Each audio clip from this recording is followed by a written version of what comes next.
Ano na nakitang basihanan ng Department of Interior and Local Government, DILG Region 7, sa pagpasaka og kaso batok sa mga responsabling miguba sa Mayor's Office sa Cebu City Hall.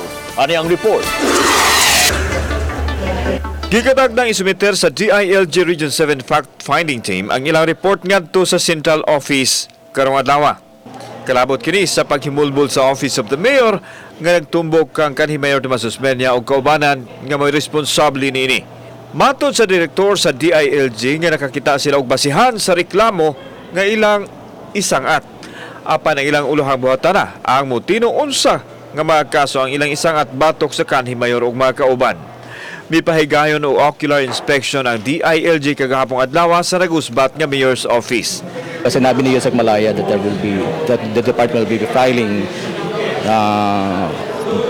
ang ano lang na what appropriate charges. That's why we are directed to say do some fact-finding investigation.